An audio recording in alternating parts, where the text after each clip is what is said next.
Hey, Dave. Hey, boss. How's it going? Pretty good. How are you? Not bad. I'm in the mood for a smoke, and I've been thinking about something old. You think Greg has anything in there? Yeah, I bet he does. Maybe he's holding out on us. Maybe we can use it in Connoisseur's Corner, too. Let's do it. Okay. Hey, Greg. How you doing? I'm in kind of a mood for an old smoke, and I was wondering if I could dig around in these humidors. They're locked. Yeah, go ahead.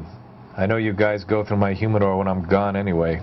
Well, that is true, but we haven't been through this one in quite some time, right, Gordon? Yeah, at least we're asking. I'll bet you there's some good stuff in here. This is Napa. I mean, that hasn't been around since the boom days in the cigar business. Oh, yeah, it's an oldie. What's this over here? Oh, that's cool. Old Ashton Classics. We definitely have to smoke one of those. Yeah, absolutely. Oh, and look at this. This is an old Hamilton cigar from George Hamilton. We have to smoke this, too. Yeah, I've been wanting to try that. That sounds good.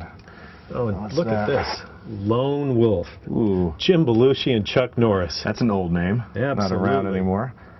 Yeah, let's see. Greg, you've been really holding out on this. There's all kinds of stuff in here. Oh, Los Libertadores. Remember this? Isn't that Lito Gomez's cigar? Yeah, before it was La Flor Dominicana. Oh, we have to smoke that, too. I think we've got enough, right? I think so.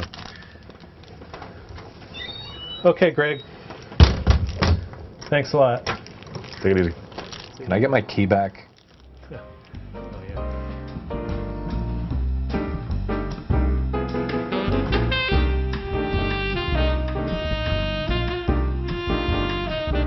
We rate old cigars in every issue of Cigar Aficionado in the Connoisseur's Corner section. This is where we focus on special aged cigars. It is also the only time that we don't rate cigars blind or by a panel, because we often only have one cigar to smoke. That's right, and typically 5 of those 6 cigars, sometimes even all 6, are Cuban cigars, and there's a reason for that.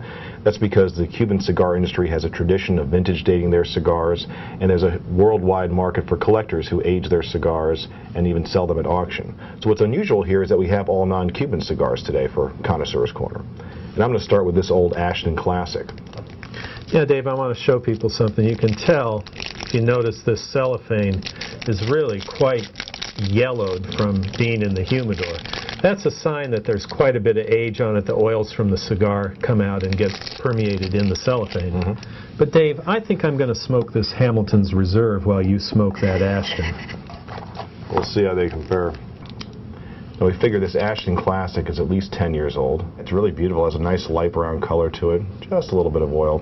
Touch dry from all those years in the humidor. Yeah, and I spoke to the man who was involved with Hamilton's Reserve, and he said this Hamilton's with the black band comes from late 1995 or 1996. Mm-hmm. Mine feels a little dry too, but there's nice oils on it. It's got a nice brown color. Really an attractive aged cigar. Let's see how they smoke. Great draw. You know, I love what happens to cigars when they age. Yeah, I find that the tobaccos meld together in a way that creates a really wonderful balance. They become smooth, and they're actually quite easy to smoke when they have this much age on them. Yeah, that's good. Now let's take a look at this one here, the Los Libertadores. That's an interesting story because Lito Gomez started that brand, like we said, what, in 1994, I believe? Right, 1994, and then in 1996 he was forced to change the name. So Los Libertadores went away, and it was changed to La Flor Dominicana. So we know that these are at least 13 years old, maybe going on 15. And we have a full box. Now that looks to me like a classic Connecticut shade cigar. It's kind of a little yellow, a little green. Yeah, Connecticut shade wrapper, Dominican filler, Dominican binder. This was the only cigar Lito made way back in the day. You want to try one too? Yeah, absolutely. Okay. Oh look, there's even a little touch of plume on this one. Plume or bloom is what happens when a cigar ages and the oils kind of crystallize, and it ends up being a white kind of powdery substance. This one just has a touch of it. You can barely see it. And you can just brush that away. There's nothing wrong with that. Now if it's furry and has a different color, off-white, and you brush it away and it leaves a stain, that's mold. That's a bad thing. That is. Well, let's light these up. Now this is interesting. I actually get a pepper note on this that gives it a little more character than those first 2 we smoked. Yeah, and this was a very mild cigar to begin with, at least from my memory. I don't remember it having that peppery note. Yeah. And look how well it burns. Perfect ash, perfect draw. I mean, I don't want to give the impression of anything other than this being a mild cigar. It was initially a mild cigar, it still is, but it has some flavor and character that really makes it a pleasant smoke today. Now, strong cigars get a little milder as they age. Mild cigars should get milder too, right? Well, they certainly won't get stronger.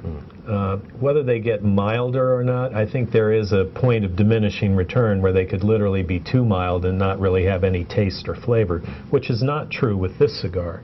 No, this certainly does have taste, and they all have had nice taste. Yeah.